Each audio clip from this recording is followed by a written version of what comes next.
play. We're going to get it done, all right? Get up, Paul.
Hello, Saskatoon, and welcome once again to the Houghton Boston Dogs Breakfast.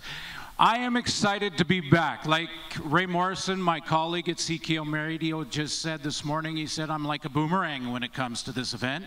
I'm always coming back around. This is number 17, and I wanted to start out by introducing one of about 50 grade 11 student athletes that are here this morning. And this is Dan. Dan, what high school do you go to? St. Joe's. And what position do you play? Defensive end. Dan, just stand up for a second. Check this out. This is Dan. Dan, thanks for doing this. Keep working hard. Hardest working guy in the room. Be a good teammate. And next year, we'll introduce you as one of the new recruits here. Thanks, buddy. Good job. Good luck this year. That's Dan. We have had so many great guest speakers at this event. You think back to Jeff Garcia, Ronnie Lancaster, Bobby Jerson, Warren Moon, to just name a few, and another great one here this morning in Henry Burris. When you think of the theater that was the Grey Cup, when Ottawa beat the heavily favored Calgary Stampeders last year in the Grey Cup Championship, and Henry Burris almost didn't play in that game because he was injured in warm-up. He will be our guest speaker this morning, and also want to get to right away here an interview with the head coach of the Saskatchewan Roughriders. This is how big this event has become. It's one of the busiest times of the year for head coaches in the Canadian Football League. But Chris Jones has made his trip up here. He's still trying to evaluate some of the athletes from their camp down in Florida. He's also preparing for the Canadian College Draft. But he is here. This is how important this event is. Wanted to represent the football team here as well. So let's get Chris Jones and bring him up. Chris, Coach, let's go up to the front stage. Yeah, our head coach for the Saskatchewan Roughriders, folks. Chris, let's go.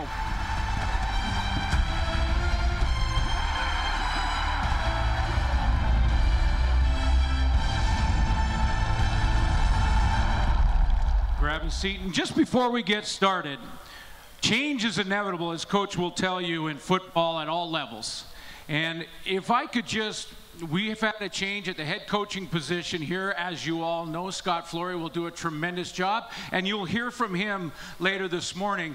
But can we just show a round of appreciation for Brian Towers and his 40 years that he dedicated to this program?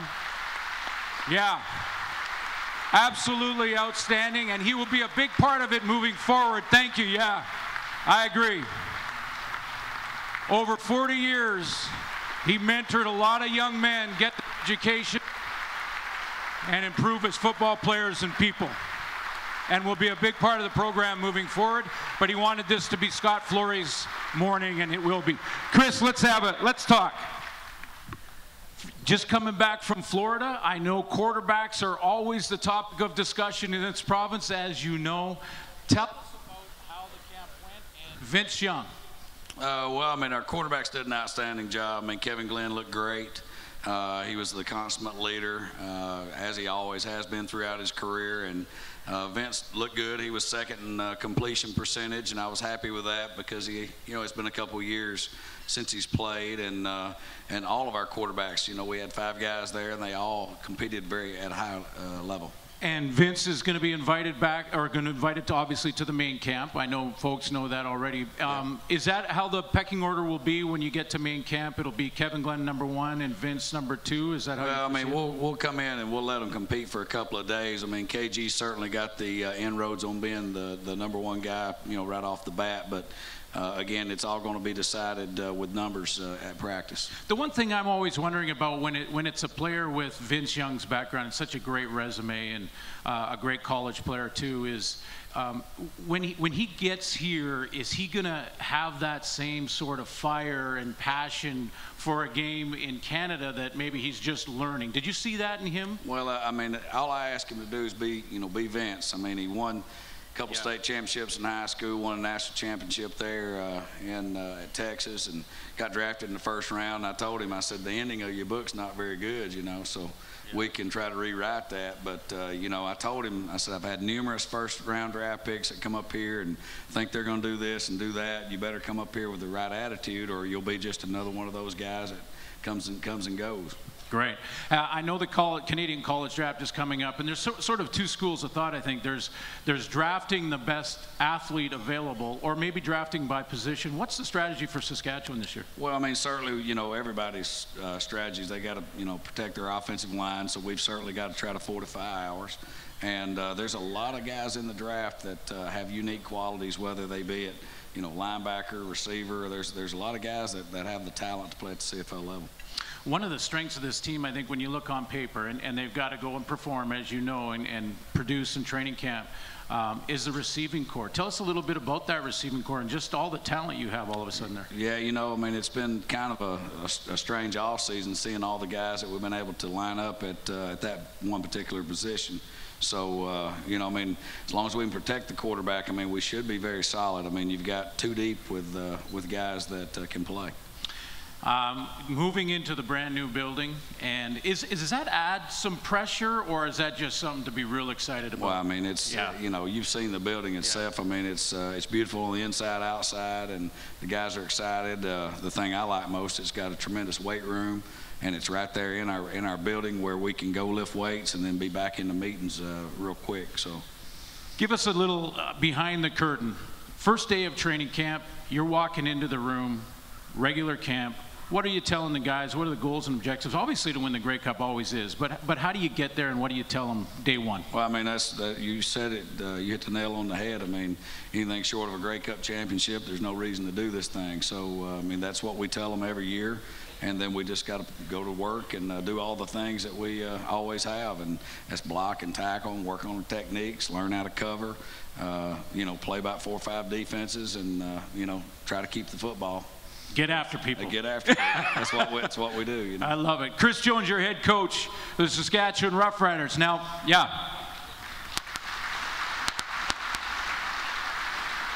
Now, Chris, last year at this time, we introduced you as a new head coach in Saskatchewan. As I mentioned, there's a new head coach here with the U of S, and you know him well. So why don't you introduce our new Huskies head coach? Well, that sounds good. There's a lot of stories, because when you coach somebody for 6 years, I think we were together for 6 years in Montreal, that there's a lot of stories and things to tell, but I'll leave those to your imagination. I'll just stick with the facts here, Scott. First of all, he was born in Regina. He joined the Huskies staff in 2014, spent 3 seasons offensive coordinator. He was hired as the University of Saskatchewan Huskies football head coach in March of 2017. He played with the Huskies from 1994 to 1998, winning 2 Vanier Cups in 1996 and 1998. He was named a Canada West All-Star 3 times and an All-Canadian twice on the offensive line during his university career. Drafted to the Montreal Alouettes in 1998, 3rd-round pick, 15th overall. He spent 15 seasons with the Alouettes and was also head of the CFLPA. And this is what I think is most exciting about him. He was a 9-time CFL All-Star, CFL East All-Star 11 times, and the most outstanding offensive lineman twice. And then, of course, he won 3 Grey Cups, 2002, 2009, and 2010. it's my pleasure to introduce Scott Flory. Yeah, come on up, Scott. New head coach of your Huskies.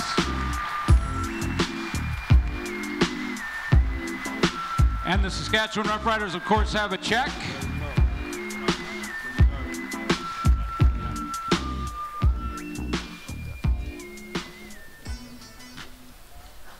Before you start, I got to give you something. Oh, there's a check for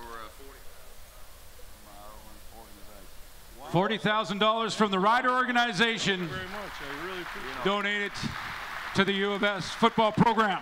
Thanks, Coach. Thanks, Chris. Yeah, it doesn't have my name on this check. Don't worry. It's to the football team. Thank you very much, Chris. It means a lot to me for you to be here today, to have you here today. I really appreciate your support and truly value your friendship. Best of luck this season, as I'm cheering for the Riders a little bit there, but I'm confident we will both have great years with our clubs. So thanks again for being here. Welcome to everyone to the kickoff of another exciting Husky football season. I want to make sure I acknowledge off the top and thank, as Glenn did there, is BT and the rest of the coaching staff over the last few years within Husky football for their support and guidance. I truly believe I wouldn't be here today if it wasn't for BT giving me a call about 3 years ago. So even though he's not here again, I just want a round of applause to thank BT again for everything he's done.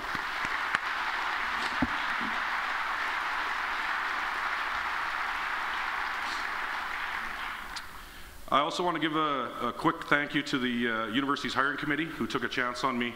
I promise you and everyone in this room, I will work tirelessly every day to make that decision the right decision. Success doesn't just happen. I, along with our staff, will do the best job to ensure that our current student athletes, our recruits, and every future Husky here in this room and across the country right now. Football in this province is a big deal. Football in this city is a big deal, and we'll do our best to represent you in the manner of excellence you all deserve. On the theme of excellence, I want to formally, over the last few days I kind of had staged releases on the coaching staff, but I want to formally introduce them to you guys here today, to everybody here today. So we'll just start off. They're all at the back. They're going to walk up. Starting the new offensive coordinator and quarterbacks coach. I'm so happy that he's here back in Saskatoon, Marcus Crandall.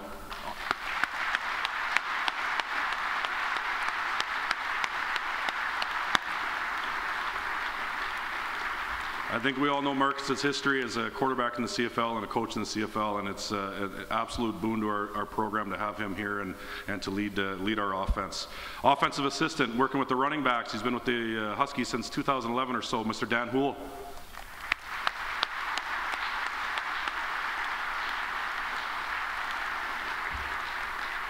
Offensive assistant with the offensive line, Lane Brixa.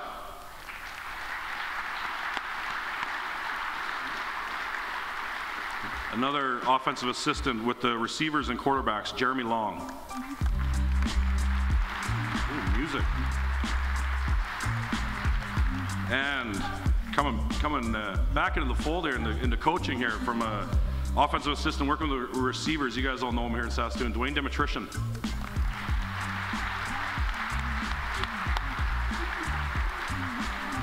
On the defensive side of the ball, defensive coordinator, my good friend, Mr. Warren Musica.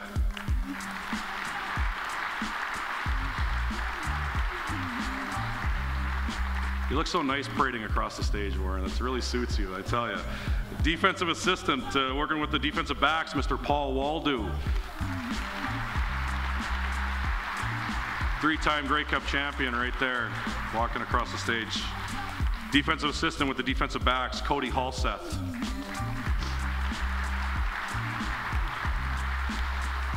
Another defensive assistant working with the linebackers, Mr. Ty Mountney.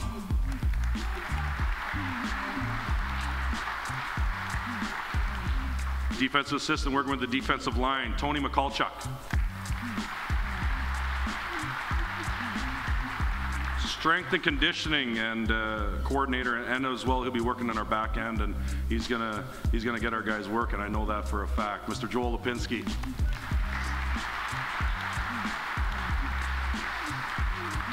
A special teams assistant. This is the one-to-one coach to kicker relationship here. It's unbelievable. Mr. Braden Sukin did a fabulous job last year. Braden.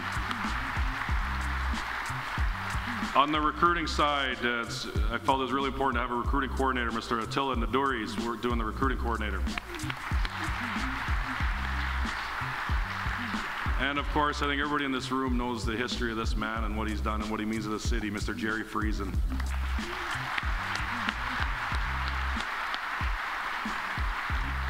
Thank you, guys. In my opinion, we have an awesome group of coaches here. They're not only outstanding football people, but outstanding men as well. We have a great combination of youth, energy, perspective, experience, and passion for the game of football and for those who play it. I feel our athletes will flourish under these group of coaches. Looking ahead to 2017, we have a very competitive conference in Canada West. There's some good programs out there that really do a lot of good things. Make no mistake, we will be ready though. We'll compete on a daily basis. We start the season with a non-conference game in McMaster. I thought it was very important for us, being essentially a new team, to get away as a group and to go into unfamiliar territory and compete against an unknown opponent. We need to find out how quickly we can become a team and come together and truly have each other's backs and compete for one another, not just for ourselves. Great teams are selfless. Road trips early like this will bind us for the journey of the season, and what a journey it will be. Our regular season schedule is tough. It always is. We wouldn't want it any other way. We will learn to embrace adversity. We will learn very quickly with 4 of our 5 first games on the road.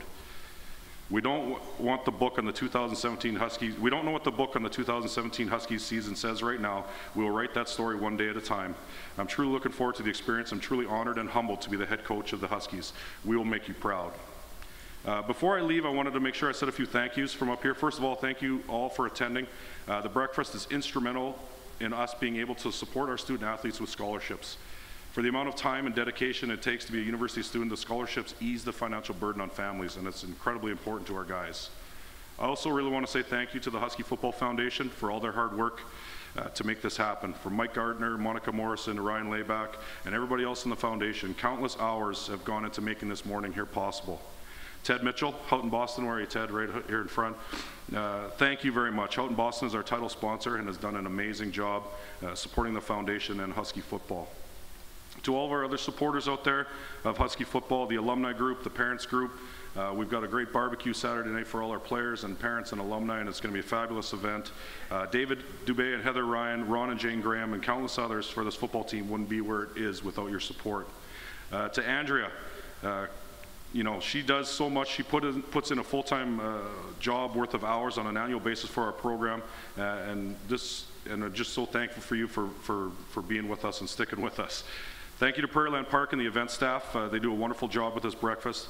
And also, finally, thank you to my support of my family. My wife, Tasha, sorry, is here. Thank you. Sorry. Yeah, thank you.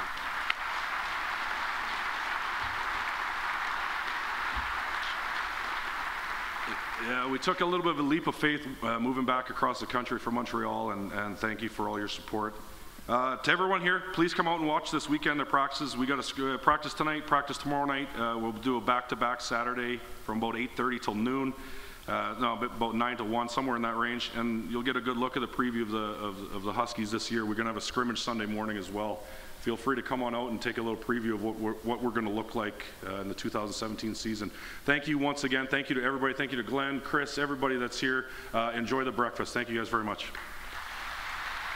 Scott, just before you go, just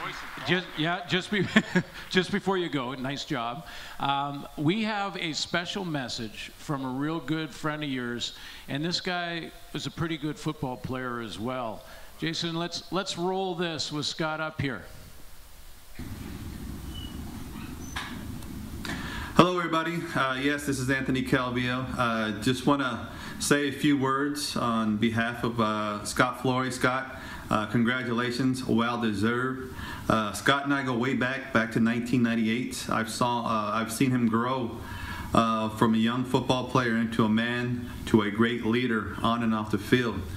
And Scott and I become very good friends off the field. Our families are very close, and he takes a lot of pride in being a great father. But you know, I think that's going to carry over for what he's going to do for you guys there at the University of Saskatchewan.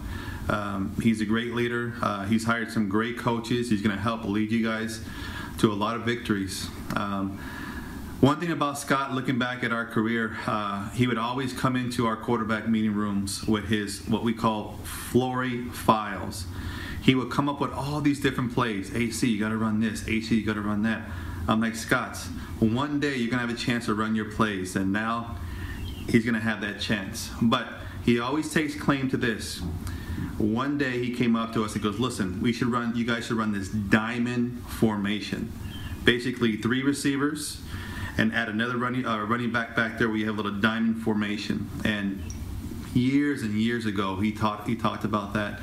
And then I remember a team running it. He was so excited, and he wanted to take credit for it. But I hope, Scott, that I'll get a chance to see that diamond formation out there. Good luck, and you guys have a great day. It's indefensible. You can't stop it. Scott Flory, you guys. Thanks, Good job. Good luck this year. How cool is that? Anthony Calvillo saying hello and welcoming Scott.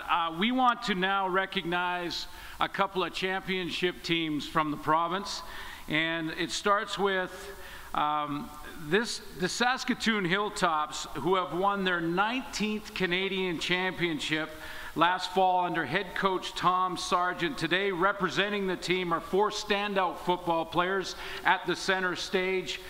Jack Sloboda, Dylan Young, Tom Schnitzler, and Connor Graham from your Saskatoon Hilltops. Hilltops have their spring training camp this weekend. They open their season with 2 games on the road before their first home game on Saturday, August 26th versus the Ottawa Sooners. So let's support the Saskatoon Hilltops, national champions. Way to go, guys. Also, the Saskatoon Valkyries have become the dominant team in women's football. Last season, they won their 5th championship in the past 6 years. Imagine that. This team is only 6 years old, and they've won 5 championships. Representing the Valkyries are Beth Thompson, linebacker, Julene Friesen, running back, Elaine QB, offensive lineman, Kelsey Murphy, receiver, Pat Berry, their head coach, and Michelle Duchesne, their general manager. Their first game of the season is Sunday. They're at home against the Winnipeg Wolfpack. They kick off at 1 p.m. at SMF Field. Go out and support your championship Saskatoon Valkyries. Now it's time to hand out a couple of awards. First of all, your Husky Football Foundation Community Involvement Award. A 3-year Husky, Andrew Sirk, comes to the U of S out of Holy Cross High School in Saskatoon, where he was the Crusaders Lineman of the Year in 2013. Andrew played for Team Saskatchewan in 2012 and 2013 prior to university. The kinesiology major has been an integral part of the community and continually gives back through mentorship and volunteering. He coaches minor football in the spring and has been involved with the White Buffaloes minor football team, which consists of community schools here in Saskatoon and include a lot of at-risk youth. Andrew's a great positive role model, represents the Husky football team exceptionally well. To congratulate Andrew, also on stage is Jason Halleck, Husky Football Foundation member. Ladies and gentlemen, let's give a big round of applause for Andrew. And Jason's up here. Where is he?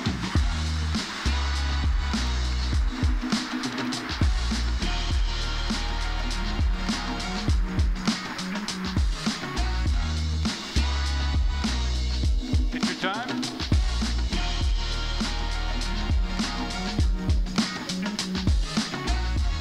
All right. Oh, right, it's your turn. That's right, I forgot. Go. Good morning, everyone. My name is Moira Sheridan, and I'm a past chair of the Dog's Breakfast. Today, I have the pleasure of announcing the recipient of the Glenn Suter Team First Award. This scholarship was created by our own Glenn Suter, a Canadian football great, CFL All-Star, Grey Cup champion, former Saskatchewan Rough Rider, and 13-time Dog's Breakfast MC. The Suter Team First Award is a scholarship that goes to a player on the University of Saskatchewan Huskies who demonstrates a commitment to putting teammates first on and off the field. While there are any number of Husky players that exemplify this team first attitude, The player that has been selected to receive this award is Husky linebacker Justin Filto. Justin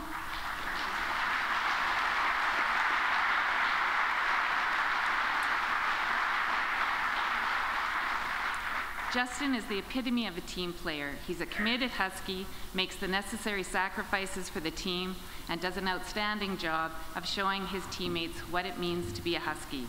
Justin is an instrumental leader on the field and continually volunteers in the community and encourages his teammates to follow suit. He's organized numerous team and charity functions and is a big supporter of Ronald McDonald House. He was head coach of the Dream Team minor football team that played in a league for at-risk youth who want to play football. Ladies and gentlemen, please join with me in congratulating Justin Filto as he receives his award from past Dogs Breakfast Chair, Mr. John Hishka and Mr. Glenn Suter.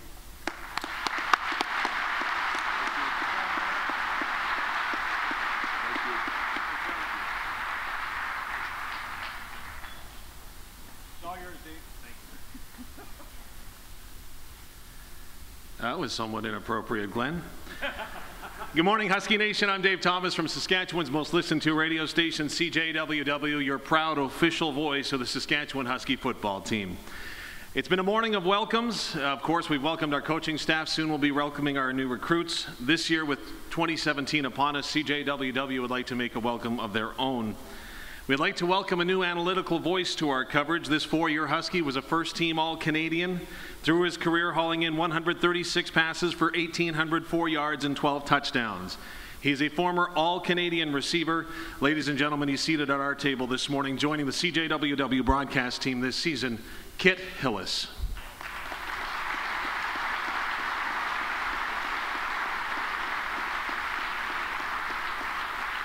It's now my privilege to introduce to you this year's recipient of the Husky Ambassador Award.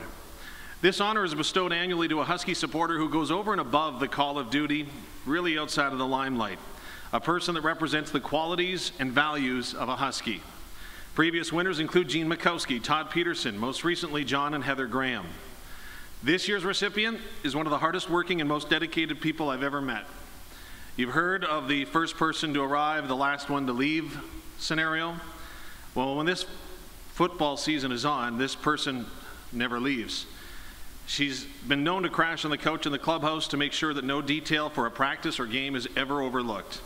And when it comes to the players, they know they've always got someone looking out for them, telling them to pick up their laundry, and also having their back no matter what. This year's recipient of the Husky Football Foundation Husky Ambassador Award has been giving this program her blood, sweat, and tears since becoming equipment manager in 2002. This year's recipient is Andrea Eccleston. And Andrea, when players come to the University of Saskatchewan Huskies, many view you as their second mom, as you'll see in this video.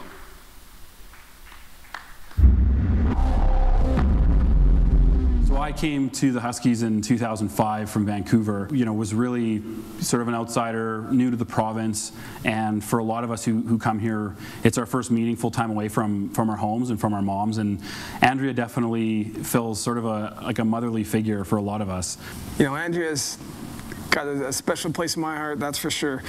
Being a defensive back, I always want to make sure, I look good, right? I look good, you feel good, you play good, and I can tend to be a high-maintenance player sometimes, and she was someone who was always so accommodating.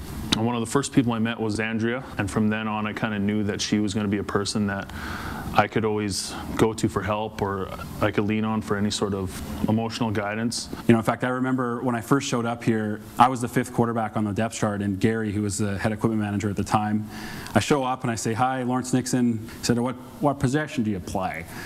I said, I play quarterback. And he's like, "Another quarterback?" And he picks up these literally cardboard shoulder pads and just throws them at me. And it was later when I was sort of warming up that Andrea came over and she made sure that I had proper equipment to play college football. She was there to help you. She genuinely cared about everybody else's well-being, and if she thought that could add to your success as a student athlete, then she was there to help. But she's somebody who really takes her job seriously and really wants to take care of us as players and as coaches as well. You know, you could be a little 18-year-old punk from Vancouver, or, you know, starting quarterback Steve Beelan at the time, and she's going to treat us the same. It takes a lot of patience to be dealing with a lot of different players, especially ones like myself. It's one of the reasons I think everyone finds her so endearing and lovable, is because she treats everybody equally. I remember my first traveling game was against University of Manitoba, and this was 2007.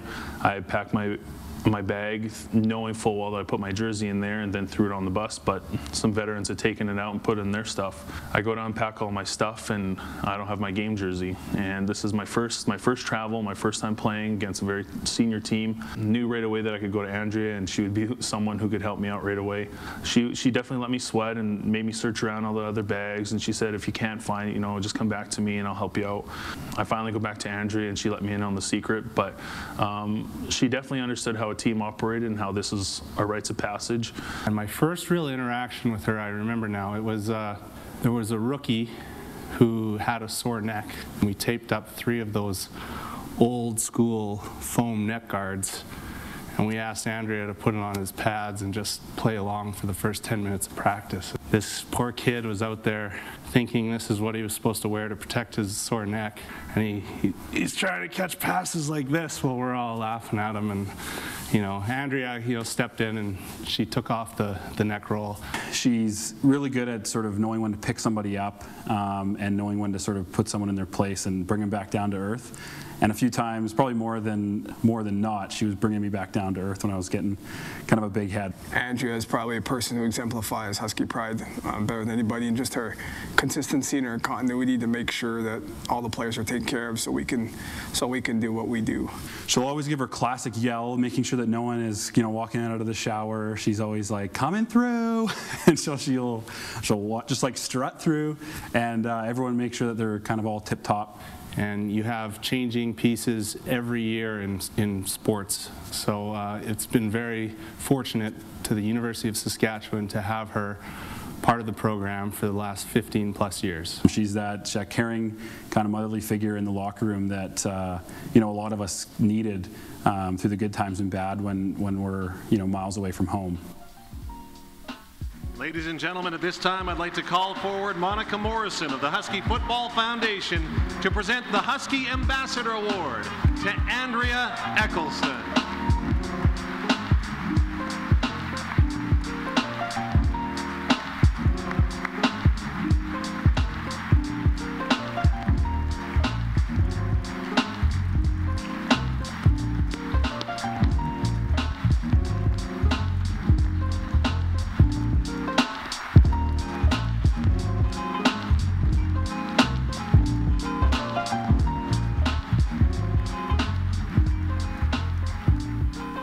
How cool is that?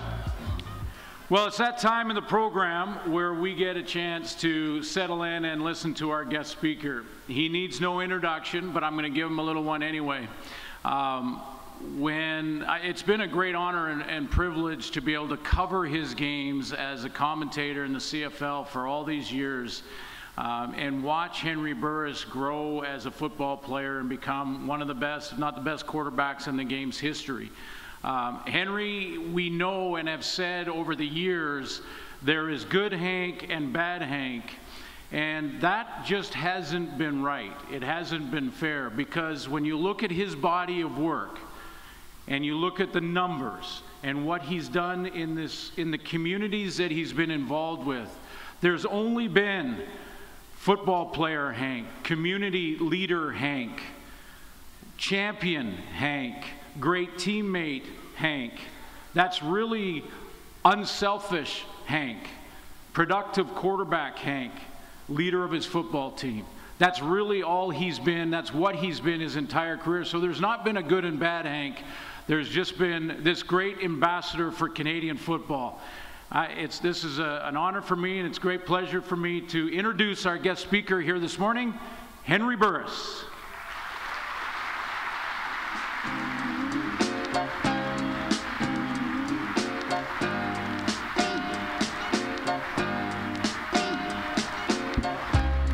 Thank you, thank you.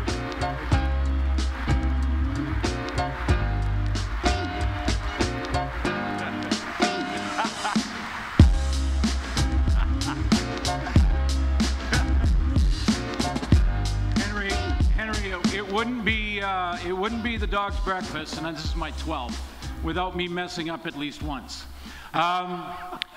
There's a little video we have to intro you, and I introed you, but there's another little video that TSN produced, and believe me, I know the money that goes into these, and so do you now as a TV guy, so we got to roll it. Henry Burris will come up right after this video.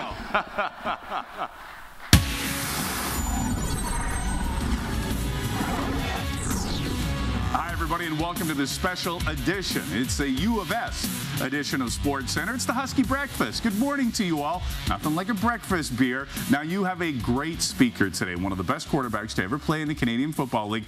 And even though I've got quite a few memories of Henry Burris during the course of his 20-year career, I'll never forget this year's Grey Cup. It was one of the greatest Grey Cups I've ever seen. Gigantic underdog against the Calgary Stampeders, who looked unbeatable. Hank hurts his knee in the warm-ups, looked like he wouldn't even play, and then he came out and was slinging it. 5 touchdowns, 461 yards, a dramatic overtime win. What a game, what a player. You guys are going to enjoy him. Here's our top 10 Smiling Hank moments.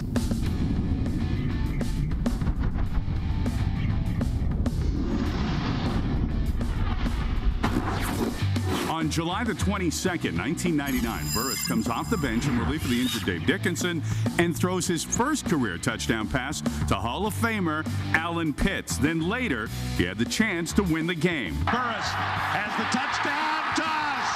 Danielson, he got him when it counted with a minute on the clock. Henry Burris with 6 receivers up, looking deep, looking for Copeland, jump ball, touchdown, Jermaine Copeland. Henry Burris put a ton of air under that one, and all he's saying now is, I believe in the receiver down there, and I'm going to think he's going to make the play.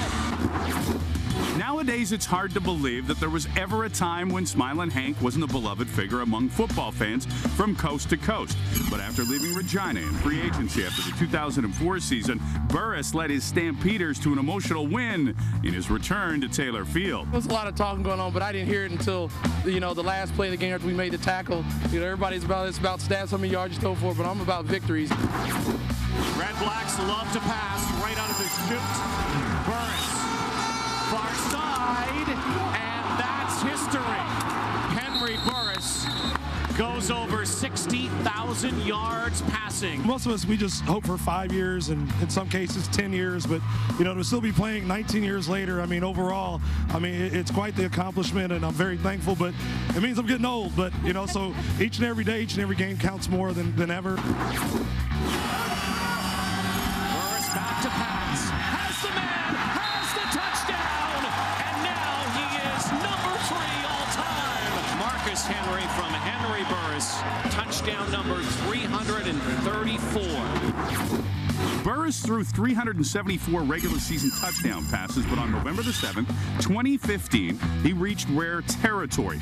Not only did the Red Blacks secure home field advantage for the Eastern Final, but he threw a career-high 6 touchdowns. The last one set the record for most completions in a season. He finished that year with 481. These are moments that you just can't experience in football all the time, and I'm thankful to be a part of it along with my teammates. Those teammates were busy a few weeks earlier. In a game against the Alouettes, Burris set a new record with 45 completions. Smilin' Hank finished with a career-high 504 passing yards in total.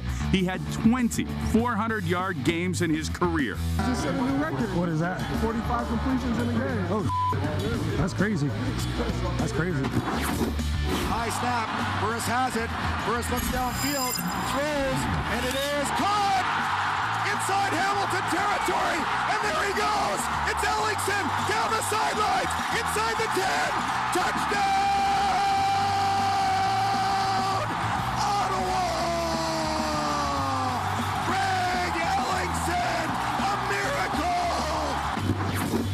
miracle! In his first Grey Cup as a starter in 2008, Burris faced the Alouettes and a raucous Montreal crowd. 328 passing yards and a touchdown later, Burris was on top of the league. It's been so many times that I used to hear that song, We Are the Champions, and I never could listen to it, the whole song, because, I always wanted to be a champion, and this is what we fight for. This is what you go through the ups and downs for, and finally be a champion, wow, right now it's like I'm living a dream. sometime during the pregame warm-up, his knee locked up. As long as I could come out here and make good, quick decisions, get the ball in my hand, the arm was feeling good, maybe I could do good enough to help put our team in a position to be successful.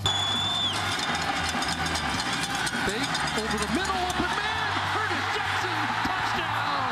For the first time, the Red Blacks are Grey Cup champions! The people who said we couldn't do it, here we are, man, Grey Cup champions.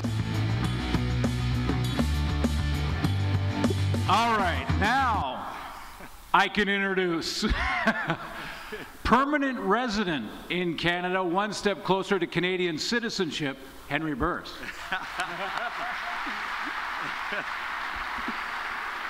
Thank you so much. Thank you so much. A couple of key notes about that video, and it was funny that as soon as they showed the Grey Cup where when Calgary we beat Montreal in Montreal, Scott Flory, he feels some type of way towards me whenever we watch that film, but I always told Scott, you won 2 in a row, okay? You're fine. You're just fine. But what people may not know, when I hurt my knee this year, during the pregame at the Grey Cup, I was jogging to meet the team at the center of the field. At the center of the field during warm-ups, and I looked over to the left in the stands, and I saw a Rider fan dressed out in all green, and the Rider fan said something I haven't heard in such a long time, and it caused me to get injured. They said, "Let's go, Hank, you can do it." And I was like, what? Oh, it almost blew out my knee because I'm thinking, the Rider fan's actually cheering for me during a game. Like, wow, like, this has to be a special day. But for me, it's an honor and a privilege to be back home. I mean, it's been such a long time since I've been here to Saskatoon. I've heard so many great things about the growth that has taken place within this great city, and it definitely is true. And I know a lot of people, when they allude to the differences between Regina and Saskatoon, you guys say it in a quite nice way. You're like, we love Regina, but it's not quite Saskatoon, you know what I mean? But, I can say there is a big difference, but it's all about the university here. I mean, University of Saskatchewan is a beautiful campus. And look at the support that's taking place here this morning. I mean, this is stuff you only see in the U.S. And when you talk about football, just embracing a province and its culture, and a province embracing the game of football, there's none better than Saskatchewan. Saskatchewan resonates among some of the top states in the world, in the U.S., when it comes to loving this game. You can't find a better culture. I know when I signed with the Saskatchewan Rough Riders in 2000 and came over from Calgary, for me it was one of the greatest decisions that I ever made.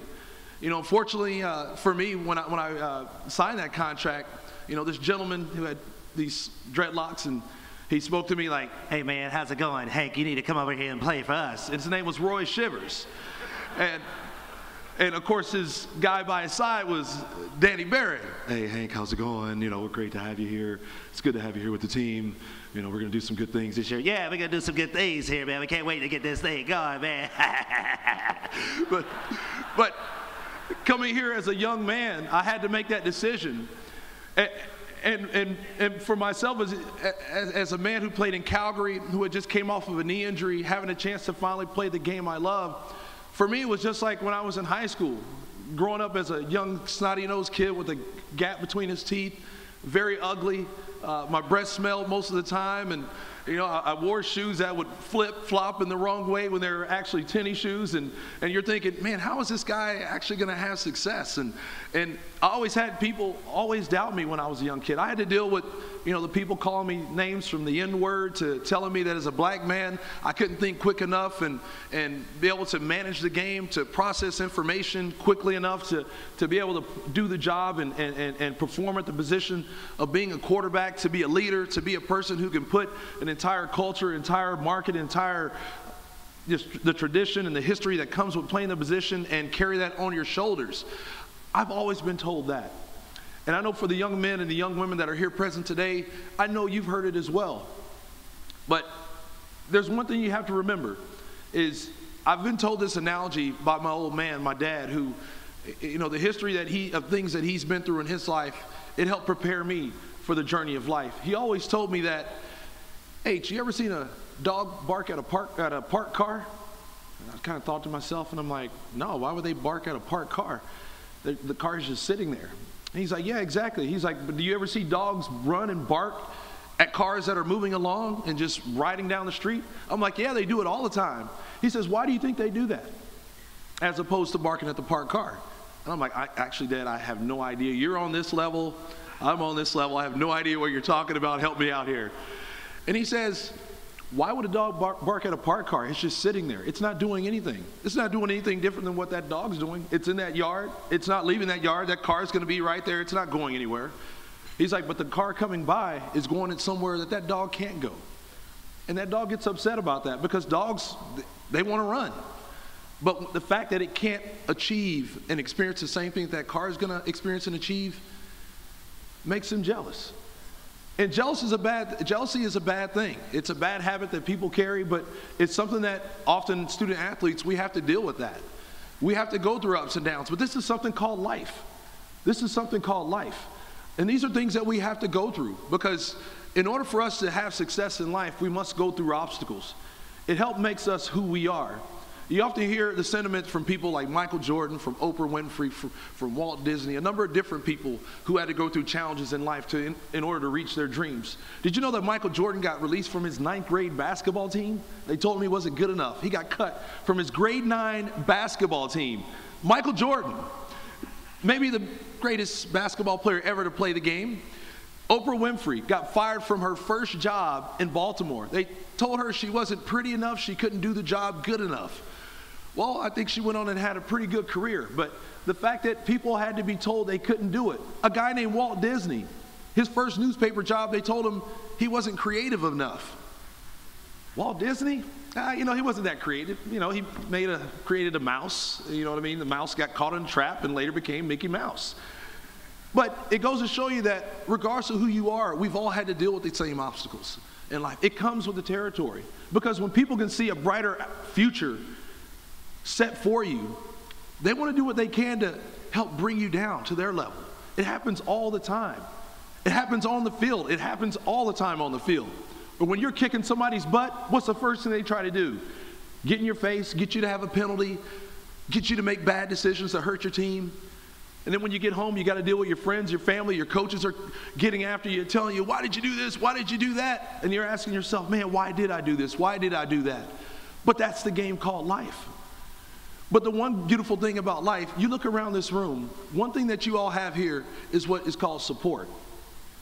I know for myself, I envy you student athletes that are here because when I went to Temple, we played in a stadium called Veterans Stadium, which is the old stadium where the Philadelphia Eagles used to play.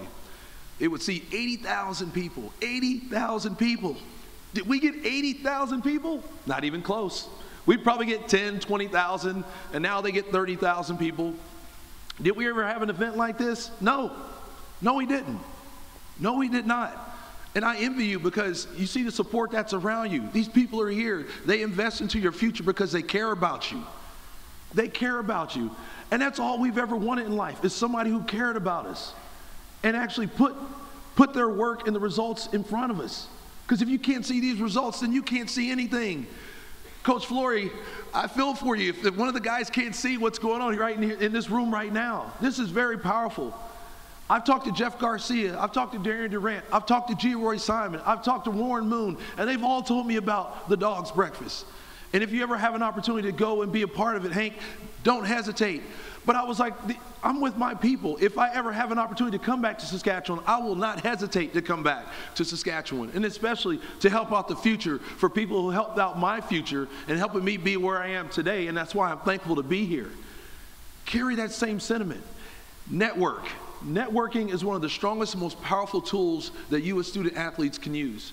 For those that are in high school looking forward to making that decision, that vaunted decision that you have to make, whether it's this year or next year or in a couple of years, it's one of the most vaunted decisions that you have to make because you're nervous as far as what the future holds. However, you're excited. You're excited. Well, I tell you, I was excited because this was going to be the first time I was going to be able to date a girl going to college, and my parents weren't going to have to help me make that decision. But the difference was, you look at dating from when we were growing up, we get a girl's number, we come over to our homeboys and be like, hey, look at this, she gave me her number. This is sweet, man. Then you go home and you dial it on the rotary phone, you dial her number, it'd take you 10 minutes to get the whole number in, but finally you would talk to her and her dad would answer and be like, oh shoot, click. Like, oh my gosh, I just messed up. Where now you guys don't even have to go through parents, you pick up your smartphones and you just swipe right or swipe left, and it's called Tinder and Bumble. Trust me, I'm in a locker room with guys, I could be their father. And that's why I knew it was probably my calling time to retire, because half these guys didn't even know who Lou Rawls was and Barry White and all these great singers that we grew up with. I was like, guys, you know who Barry White is? They're like, huh? Like, get out of here, Henry. I was like, come on, guys. Like, gosh. And of course, they make Cialis jokes about me because they're like, Hank, just go take your Cialis and be ready for practice. I'm like, guys, I'm not that old. I don't need that stuff. But that's the difference, because people talk about the disconnect between the baby boomers and the millennials.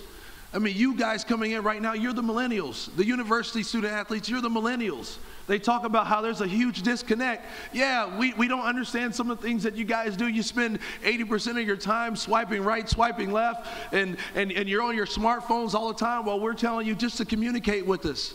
But look around you. If there's not a better networking opportunity than what you have here to help set yourself up, not only to extend and continue a great college career and experiences that you're having, but you also should start to think about after your college career. Because what are you going to do with football? Sports don't last forever. Sports do not last forever. But the colors and the labels that are on your chest will always be there. All I know is wherever I've been in this entire world, I've seen people supporting the colors, the green and white. Whether it's the University of Saskatchewan or the Saskatchewan Rough Riders, the colors are everywhere. And I'm going to tell you probably the worst story I'm ever going to tell you here while I'm speaking today, but I've seen it with my own eyes. 2 years ago, I'm in the Dominican Republic with my family on vacation, and the view is so beautiful. The turquoise blue waters, the white sand beaches, the kids are playing with other kids, and along strolls a man in probably the worst outfit I've ever seen. It's a green and white Saskatchewan Rough Riders Speedo thong. And I'm thinking, what the heck is this? They actually make Speedo thongs with Rough Riders on it. Like, this is the scariest sight I've ever seen. And I mean, we've seen the flags at the summer games, at soccer games overseas, the football games overseas in Europe. We've seen them during the Winter Olympics. We've seen the Rough Rider flags, the Rough Rider colors, the Saskatchewan Huskies. We've seen the colors watching NFL games, NBA basketball games. You see the colors wherever you go, NHL games. But to see a Speedo walking along the beach in Punta Cana, it's definitely not a sight I wanted to see when it came to those colors. But it shows you the networking opportunities that are available for you student athletes. Take advantage of them. Because there's too many times I've seen too many athletes, whenever that career, that final day, that final game, when the final whistle is blown, the final horn goes off, and once that happens, they have that blank stare on their face. They don't know what to do from there. They don't know where to go. They don't know who to call. They have no idea. And people come to me all the time saying, Hank, even right now, Hank, how can I get into media? And I'm like, don't wait. Start the networking opportunities now. Get to know the people that are here with you today, the people that have supported you from day one. They are here for a reason, because they have been there. They have experienced everything that you're going through now, and they want to make sure that you have a brighter future, better opportunities than what they have for tomorrow. Use this opportunity. I can tell you this personally. I went to a private university at Temple, and we didn't have the support worldwide like you do here today.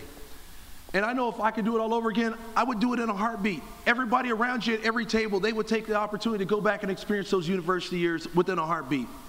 And if we knew what we did now back then, we would have done things differently in some sort of ways, in some sort of fashions.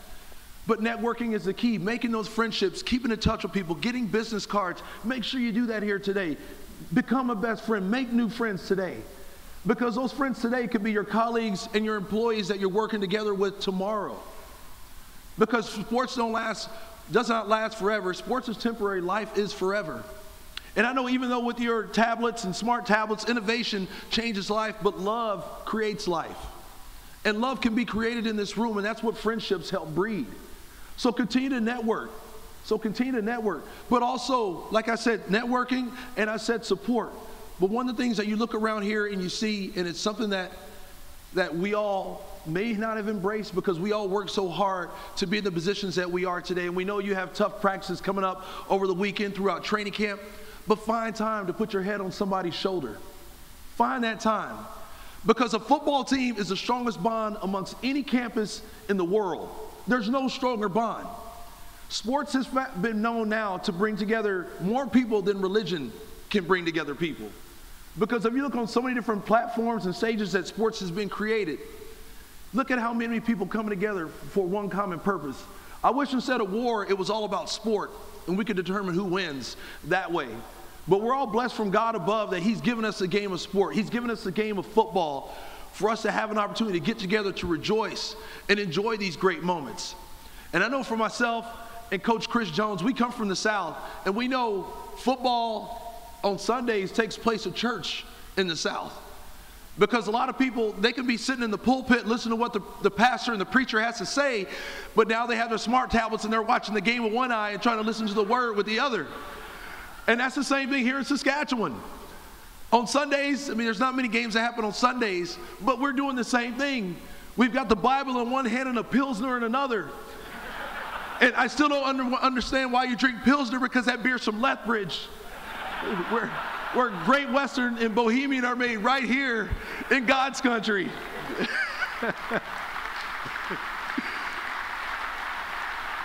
And I still don't understand that, because when I first signed here, I drove out and people were like, yeah, Hank, have a Pilsner. And I'm thinking, I'm looking at it and I'm like, it says this beer was bottled and canned in Lethbridge. Like, why are you guys drinking this stuff? But the fact is, when I come here, I can't wait to have an original 16. But back to when I mentioned Chris Jones. And I'm going to tell you this right now, one thing about Chris Jones. Chris Jones is Chris Jones, and that's what makes him the unique man that he is. But I'm going to tell you, he's one man that I always appreciated. I always appreciated him. Because, yeah, he does things his way, and I know that. But the one thing I can tell you about his way is his way always creates results. He knows how to win. Because whether it was in Calgary from 2007 to 2008, when we didn't have him in 07 and we had him in 08, we won a Grey Cup. He goes to Toronto, and I hated when he went to Toronto because I played for Hamilton. And the year before, I knew Toronto didn't have him, so things were good. But once they got him, I was like, oh, shoot, this may not be good. Toronto wins a Grey Cup. He goes to Edmonton. He injects his knowledge, his advice that he's received from people that he's worked with in the past. He injects that into the team there in Edmonton. I'm like, oh, shoot, Edmonton, they got Chris Jones. They won a Grey Cup. They beat us. But when it comes to competing against the best, he is one of the best I've ever played against, one of the greatest coaches I've ever played against. And the fact that you have him here, yeah, this is the first year, but I can promise you the team's going to be a hell of a lot better in year 2, and a hell of a lot better in year 3, and a hell of a lot better in year 4. And here very soon, and not like I told people so many times, that the Saskatchewan Roughriders at the end of this past season, to me, was one of the most vaunted teams to play. You did not want to play them. And now with the leaders that they have in guys like Kevin Glenn, you can only expect nothing but the best from the Saskatchewan Roughriders because of a gentleman like Chris Jones. And I can promise you that, guys. I'm just glad I don't have to play against them this year. But I'm looking forward to watching it from the stands. But back to my student athletes. So continue to find that opportunity to get time, to take some time off. Spend time, get to know your fellow mates away from the game. Because the life that you create for yourself off the field leads to success on the field. Quarterbacks, if you're listening, take your offensive line out for meals. They love it. If you haven't been able to tell right now, they love to eat. And if you don't know that, then that's probably why you got sacked last season. Take your O-line out to eat. Take them for a beer. I know in the States I couldn't say that, but in Canada you can. Take them for a beer. Take them out to do whatever it takes to make sure that you guys understand, know each other inside out. Open Pandora's box. Get to know each other. Because the secrets that you hold, it leads to situations that get exposed when you're on the field. Open up that box. Open up your life. Open up your heart. Because when you make yourself vulnerable to your teammates, your coworkers, no matter where it is in life, they trust you more. They understand that you're willing to do whatever it takes to have success on the field. Because I've been part of situations where you've seen tradition, and there's no better tradition in CIS than what is in place here than at the University of Saskatchewan. For all you recruits that are out there listening, listen to this. To be with a program that's known nationally is national exposure. To be with a program that's only known regionally is only regional exposure. Make sure the work that you're putting in gets recognized by everybody. And that is present here at the University of Saskatchewan. I can tell you that wholeheartedly.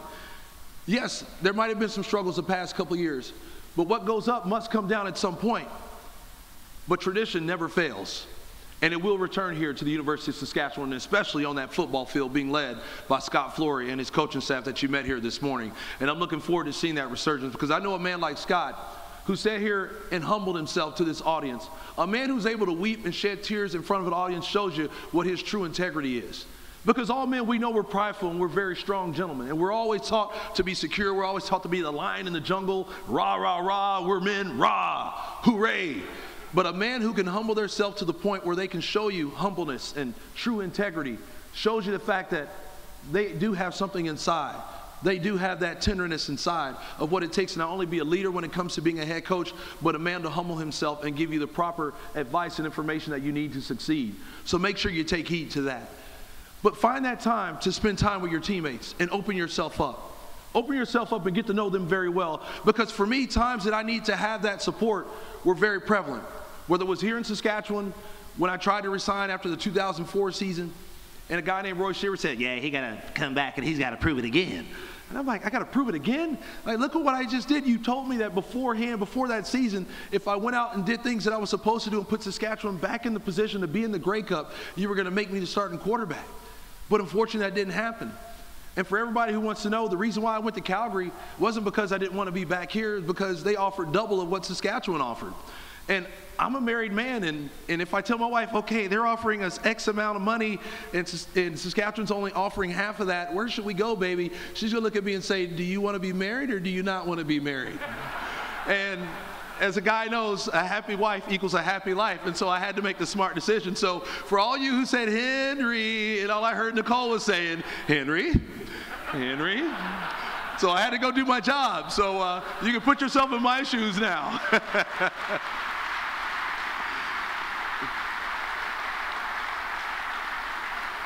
But even when I went to Calgary, I still had to deal with the same situations. And if I didn't have the teammates and the resources and the support from my teammates that I've had, the people that I love so much, the people that have always been there for me, I wouldn't have made it through that situation. I went to Calgary. We won a Grey Cup in 2008. We turned the program around. We lost to the Riders on a number of different occasions, and they went and won their first Grey Cup in a number of years. A situation that I wanted to be a part of, an experience I wanted to be a part of since '89 when Glenn Suter and the team won the Grey Cup and brought it back to where it should have belonged. I wanted to still experience that. I went to Calgary and was looking forward to finally winning one. I won a Grey Cup. But following that, I got shown the door again because they said, you're becoming too old.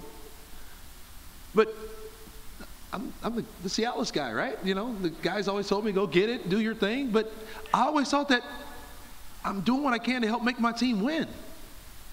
So I call my teammates, I get my advice, I call my old coaches, I call my old friends, and ask them, what can I do, guys? Give me some advice on what I can do to help me get over this hump, because this is killing me. And so I get traded to Hamilton. I go to the Hamilton Tiger Cats. To me, I call it the Saskatchewan of the East. And to go to Steeltown, it's not the most touristy place, guys. I mean, there's not a lot of great sights in Hamilton. Good thing there's wine country on one side and Toronto's on the other side. But if you've been to Hamilton, I'm pretty sure you're not going back. But I love Hamilton, though. It's a great place. It's called Steel City for a reason. It's called Steeltown for a reason, excuse me. But the fact is, I'm letting you know the support that I had helped get me through these occasions. Because without that, I don't know how I would have taken it. Because you put your heart, soul into what we do. This is what we are as athletes. And the quote that I learned, and the reason why me making these moves, it wasn't hard for me. A guy named Bruce Lee, who a lot of us know, who study martial arts and who just love his movies and things that he made in the past, he made a quote, and he said, never get comfortable being, he said, always be comfortable being uncomfortable. And when you think about it, for athletes, that's what we have to do on a daily basis. We have to push ourselves to different heights to make ourselves better. Because if you ever live life in cruise control, there's always somebody speeding right by you. Because in my mind, as an older player, I always told myself that here comes these young millennials, they're trying to come up and take my job, and I can't let that happen. And each and every year, regardless of what I did, I always had to deal with that fact. And I was the person to make decisions. The organizations had to make the decisions. But the thing I had to do, was continue to put myself in positions to be successful. Because I knew at some point somebody was going to give me an opportunity. And once I got traded to Hamilton, I said, here's my next opportunity. But what was I going to do? Just sit around and say, oh, man, they said I'm not good enough. They're trading me. I just won the MOP. We won a Grey Cup. We were just in the West Final. Am I supposed to give up? No, because the organization's going to go on. But what are you going to do for yourself? What are you going to do for yourself? I called up my teammates. I called up the guys who always have my back. I continue to work hard. I was going to show them that this 38, about to turn 39-year-old Henry Burris can still get the job done. And so when I went to Hamilton, I had my highest output season, throwing for over 5,000 yards for the first time in my career. And we only won 6 games, but hey, they said Henry Burris was finally back. And then the next year, a coaching change was made. A gentleman named Ken Austin, he came in to take over the team. And unfortunately, I wasn't Kent's guy. I wasn't Kent's guy. We went to the Grey Cup, and at the end of the first year, we came here and played against Saskatchewan, and we got our butts kicked. But we were still here, and nobody expected us to be here. In Saskatchewan, they were a juggernaut. And I know when John Chick put his helmet right on my number 1 and planted me in the ground, and everybody went crazy, you guys are supposed to win that game. You guys were better than us, and that hit hurt. Yes, it did. And John Chick is a mean guy on the field, but a great guy off the field, but that hit hurt. But again, the fact is we weren't supposed to have been there. And after that Grey Cup, I didn't get a call at all from Hamilton. Nobody called me following that. And on January 26th, I remember the date to this exact time that I finally get a call. My wife picks up the phone. She looks at the caller ID, and it says Hamilton Tiger Cats Football Club. And I'm thinking, oh, shoot, here it goes. And my wife brings over the phone to me. She gives it to me. I answer it, and I say, hello. And on the other end of the phone, I hear, hey, Hank, how's it going, man? This is Ken Austin. How you doing, man? It's good to hear from you. Hey, how's the family doing? So good to hear your voice. And I'm thinking, okay, let's go, kid. Let's get this going right now. I already know what's coming. And he said, okay, Henry, this is the situation. He's like, we're going to go younger. We got a kid, Zach Caleros. We're about to sign him. We're going to bring him in here. We're going to make the announcement in about 10 minutes, so I wanted to let you know beforehand. And I wanted to let you know beforehand. Yes, beforehand. And as he's making this statement, my wife turns around her iPad that she was just searching the internet on. She turns it around. And it's on tsn.ca, and it says, Ticats cut Burris, sign Caleros, as he's telling me this. And again, I'm put at a crossroads here. And these are the decisions as student athletes that you have to make for yourself sometimes. Do you let other people take the wind out of your sails? Or do you rely on that passion and love for something that you've been doing all your life to help keep your head above the clouds? Because in those moments, the true character in you will show. Take time to improve that character each and every time you get the opportunity to. Keep a smile on your face. Have the confidence in knowing the fact that you are here for a reason. And I know people don't like this quote, that things happen for a reason. Because in my mind, the grass is greener on the other side. The grass is always greener. And to me, the glass is always half full. But it's all about your butt filling that glass up. It's all about you filling that glass up to the top. Because you've been given the tools to be here for a reason. And it's in you. And it's in you, in each and every one of us. It's inundated in each and every one of us to fill that glass to the top. And I tell guys that before every single game, I said, you take that glass and you fill that MF up. Because that's our focus whenever we step out on that field to play each and every game. Because that's how you want to bring it each and every time. You step in that weight room, you step in the classroom, you step in whatever room. You bring that same mentality, and nobody can touch you in life. Because you take that same mentality from what you did on the football field in the classroom into this game called life. Because the same things still occur in the game of life. If you prepare, because proper preparation prevents a piss poor performance in whatever you do. In whatever you do. But shortly after I got that call, 3 hours later, I had 2 teams call me. The Winnipeg Blue Bombers and the Ottawa Red Blacks. And first thing on my mind is, Ottawa's new. I don't know. But I had gentlemen like Damon Allen, a gentleman named Steve Goldman, always told me about Ottawa, about how beautiful of a city it is. It's the nation's capital, and if you ever have a chance to play there, you must go. But then you got Winnipeg. And I'm thinking, it's Winnipeg. I knew you guys would understand. I'm thinking it's Winnipeg. Winnipeg does have a great football tradition. And you talk about going to a place where they will embrace you just like being in Saskatchewan. But it's Winnipeg. It's not Saskatchewan. And so having the opportunity to be closer to my family, to continue playing the game that I love so much, the game that I gave so much up, so much time and sacrificing away from my family and my friends, that was the toughest 2 years of my life in Hamilton. My family was living in Calgary, and here I am playing in Hamilton. I've got 2 young boys that are just now growing up trying to become young men, but with no father in their life, it's hard for a young man to become a man. I'm slacking at my job. I want to be there. I need my family with me.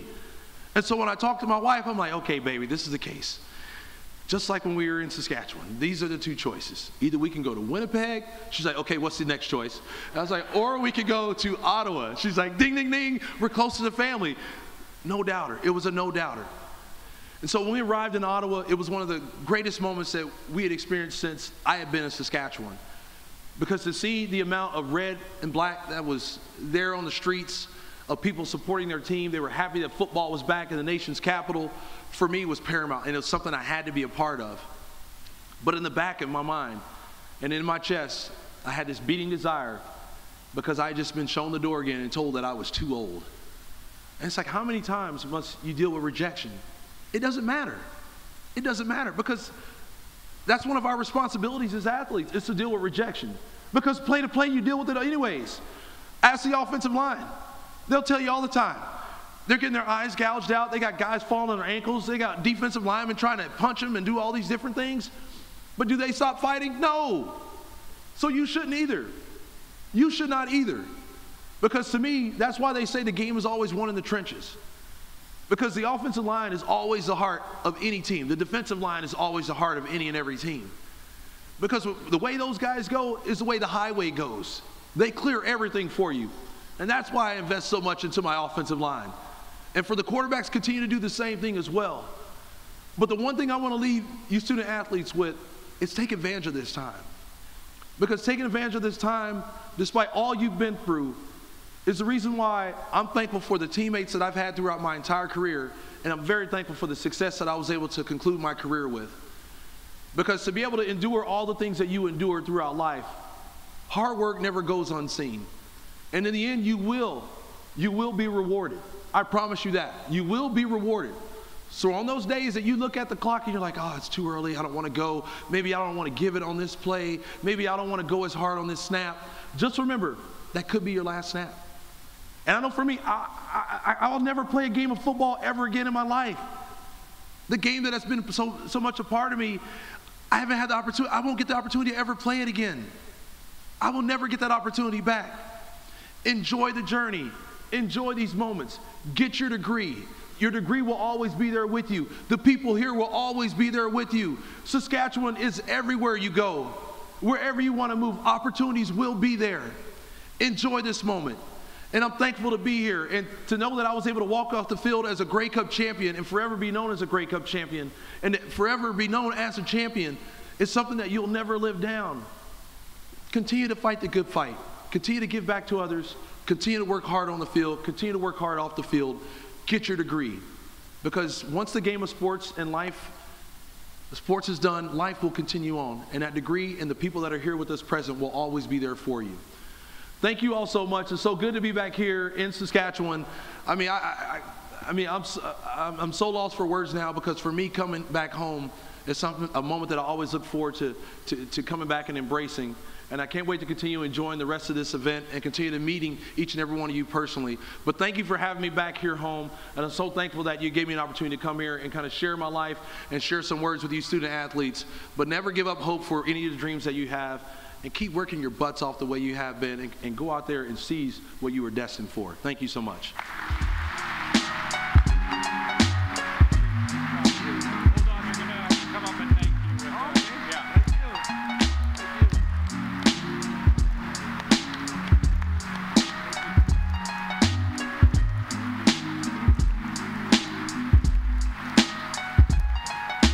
Thank you, Henry. By the way, I threw away that thong a long time ago. Coming up to help to thank Henry for what was some great inspirational words is Ted Mitchell, CEO of Houghton Boston. Ted, are you? Yeah, here we are.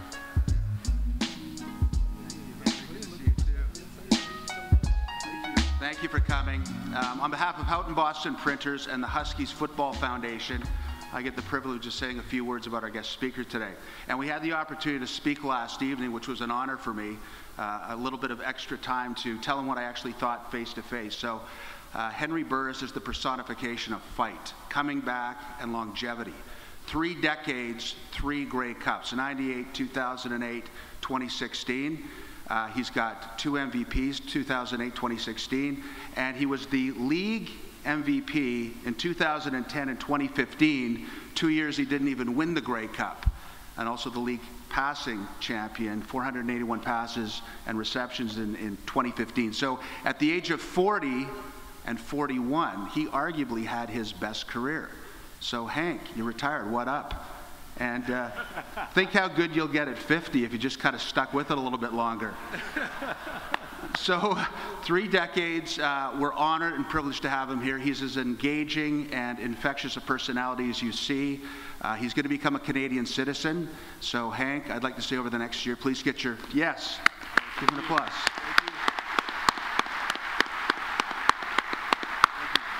Get those papers processed quickly. They're building a wall down there. Okay, enough politics. On behalf of the Huskies Football Foundation and Houghton Boston Printers, it's my honor to present Henry Burris with our gift. Thank you so much. We're so thrilled to have you here. Thank you so much. Oh, thank you so much. It's an honor to have you here. Thank you so much. Good job, guys. Thanks, Thank you Henry. so much. Thank you. All right, now to, as great as that was, the favorite part for me, where we get to introduce the new recruits for the 2017 football season. They get to start their journeys here at the U of S. But before we do that, to help introduce the new recruits, we want to introduce some former Huskies that currently play in the Canadian Football League, which again is a tradition, and also our honor guard here this morning. As part of this tradition, we start with the CFL players, former Huskies. Patty Neufeld, offensive lineman for the Winnipeg Blue Bombers. Chad Rempel, long snapper, Winnipeg Blue Bombers. And Jeff Hughes, linebacker, Hamilton Tiger Cats. A unique idea this morning and this year, we're going to, with our honor guard, the Husky Football Foundation would like to acknowledge Saskatoon Football Officials Association. We can't play the game without the officials. So we have 4 longtime refs here to help welcome our new recruits, starting with Ron Walsh. He's the founder of the Saskatoon Football Officials Association. Al Mitchell, Bob Klein, and Randy Warwick officiated for many years and now serve as supervisors, trainers, and mentors for present and prospective officials. So let's warm welcome to our honor guard, to our former CFL players, and let's get right to it. The new recruits for the University of Saskatchewan Husky football team. Get our guys lined up, starting with David Soley. He's 5'9", 170 pounds. He's a receiver out of Holy Cross in Saskatoon, Saskatchewan. He's fast. He's a talented receiver with a gifted leg as well. David was a member of the Under-19 Team Canada team and was the MVP of the game versus the United States. Next up, Darian Attridge. He's 5'10", 200 pounds, a defensive back from Belmont Secondary in Victoria, BC. Hard-nosed and physical defensive back, can run and he can cover.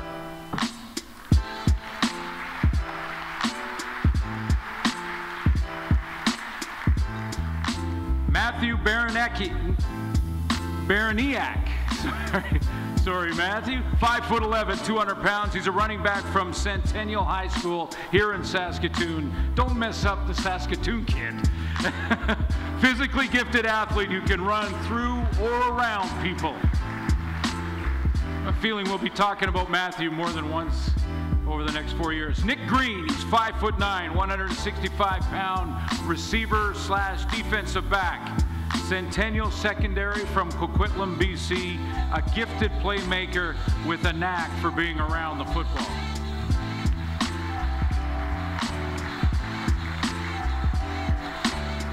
Kieran Svenbornson, is 5'9", 200 pounds, a linebacker from Holy Cross, Saskatoon, Saskatchewan.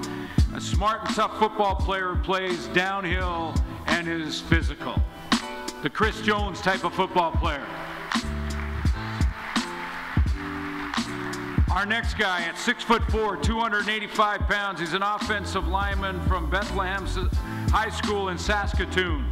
Reese Upton, big, strong player, a mauler in the interior of the offensive line. Bailey Taylor, 5'9", 191-pound defensive back from Centennial High School here in Saskatoon.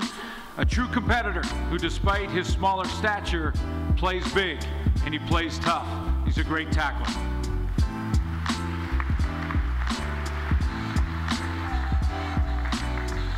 Tom Whiting, he's 6 foot, 200 pounds, a linebacker from Marion Graham High School in Saskatoon. Tough as nails linebacker, loves to play between the tackles, and he loves to hit.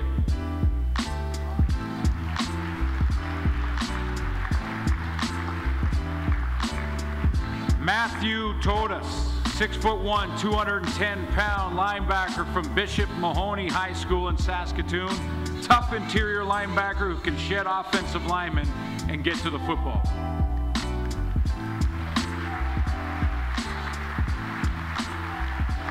Kimani Guy, 6'1", 200-pound defensive lineman from Centennial Secondary in Coquitlam, BC. True pass rusher, can play both inside and out, and is always around the football.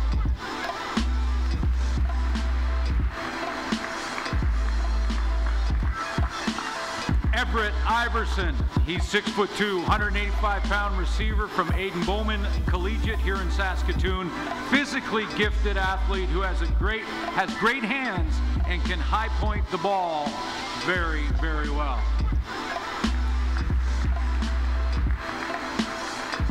Caleb Morin is 6'2", 175-pound receiver from Evan Hardy High School in Saskatoon. Big, tall athlete, good receiver that can excel at the next level.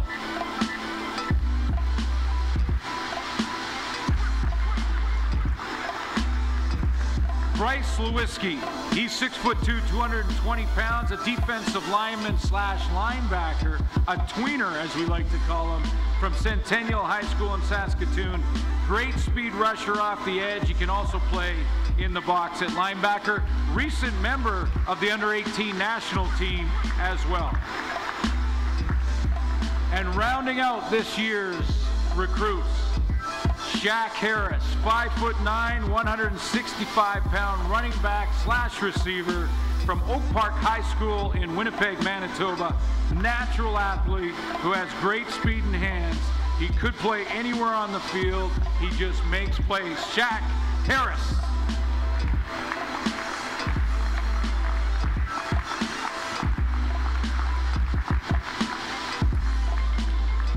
Ladies and gentlemen, please help me one more time welcome the new recruits to the University of Saskatchewan Husky football program for 2017.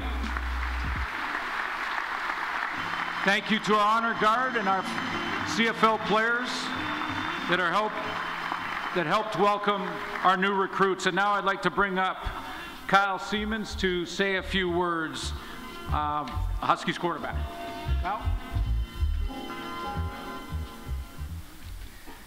Good morning. I'm Kyle Siemens, and I have the honor of giving a response on behalf of my teammates. This weekend's spring football camp will mark the first time in over 30 years that this team will not be led by Coach Brian Towers. All of the players on this stage, many of whom BT recruited, recognize and appreciate his efforts that built a program based on pride and excellence. Today will begin the start of the next era in Husky football. Coach Flory has already made it clear to us the expectations that he has for this team, which will carry on that tradition of excellence and Husky pride. He has also set before us standards which will challenge us to win both on the field as well as in the classroom. We are more than ready to begin this year's journey on what we believe will be an exciting year of Husky football. I'd like to thank everyone for coming out this morning. Your support for our program has been unwavering, and only because of your generosity has this program been able to succeed and grow. I also need to take this opportunity to express our biggest thanks to the Husky Football Foundation. Since 2001, these men and women have been organizing this breakfast, and each year they come through for us with a bigger and better breakfast than the year before. Thank you again for being here this morning, and we look forward to seeing you at the stadium. Go Huskies.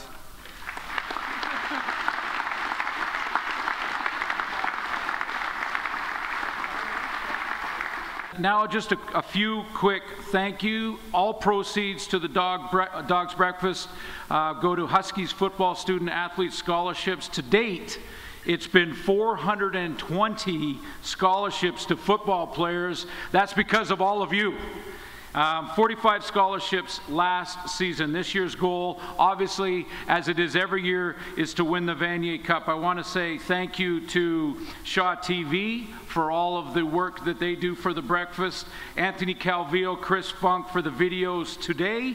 Also, good luck to Chris Jones and the Saskatchewan Roughriders in the 2017 season. Good luck to Scott Flory. I know he'll be fantastic as your new leader here with the Huskies.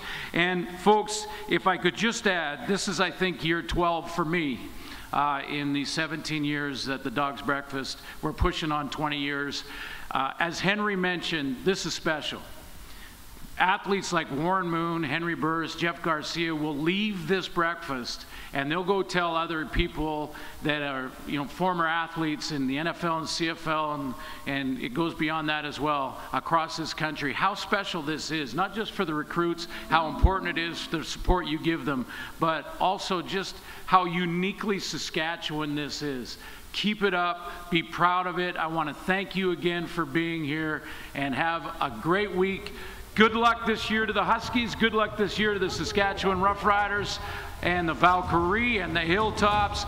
Thanks, and have a great day.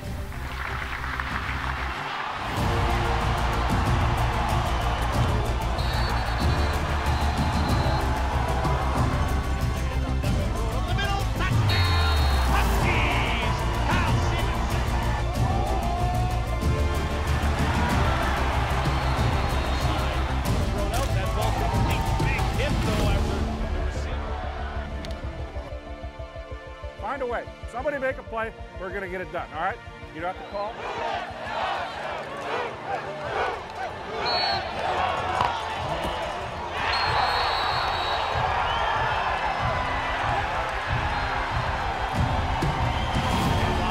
Goes along the left side with room to run across the 45, 50, 52-yard line.